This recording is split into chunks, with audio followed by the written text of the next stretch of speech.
पुरानी हवेली। आर्यन एक स्वतंत्र पत्रकार था जिसे पुरानी इमारतों और उनके इतिहास में गहरी दिलचस्पी थी। एक दिन उसे एक गुमनाम वसीयत मिली जिसमें लिखा था कि हिमाचल के एक दूरदराज गांव काला पत्थर में स्थित एक विशाल हवेली अब उसके नाम है। आर्यन अवाक था, उसके परिवार में कोई ऐसा नहीं था जो इतनी बड़ी संपत्ति का मालिक हो। जब आर्यन उस गांव पहुंचा तो वहां का सन्नाटा चीख रहा था। गांव वाले उस हवेली का नाम सुनकर ही अपने दरवाजे बंद कर लेते थे। हवेली, जिसे लाल कोठी कहा जाता था, पहाड़ की चोटी पर एक बूढ़े बरगद के पीछे छिपी खड़ी थी। उसकी दीवारें काली पड़ चुकी थीं और खिड़कियां ऐसी लगती थीं मानो कोई अंदर से झांक रहा हो। हवेली का भारी लोहे का दरवाजा चरमराते हुए खुला। अंदर कदम रखते ही आर्यन को एक अजीब सी महक आई, पुरानी किताबों, सड़न और मोगरे के फूलों का मिश्रण। हवेली के मुख्य हॉल में एक आदमकद पेंटिंग टंगी थी। उसमें एक सुंदर लेकिन क्रूर दिखने वाली महिला बैठी थी। उसकी आंखों में एक ऐसी चमक थी जो आर्यन का पीछा कर रही थी। उस रात आर्यन को पहली बार एहसास हुआ कि वह अकेला नहीं है। रात के 2 बजे ऊपर की मंजिल से किसी के पायल की आवाज आई। छन छन छन छन। जब वह ऊपर गया तो वहां सिर्फ धूल और जाले थे, लेकिन फर्श पर ताजे पैरों के निशान बने थे। आर्यन ने हवेली की लाइब्रेरी को खंगालना शुरू किया। वहां उसे एक पुरानी डायरी मिली जो 1920 की थी। वह डायरी ठाकुर विक्रम सिंह की थी। डायरी के पन्नों से पता चला कि ठाकुर की पत्नी मंजरी काले जादू के प्रभाव में आ गई थी।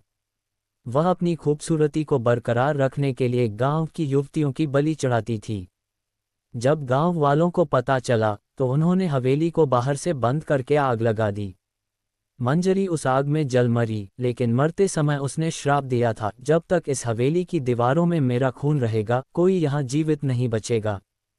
जैसे जैसे दिन बीतते गए आर्यन का मानसिक संतुलन बिगड़ने लगा। उसे आईने में अपना चेहरा नहीं बल्कि किसी और का झुलसा हुआ चेहरा दिखने लगा।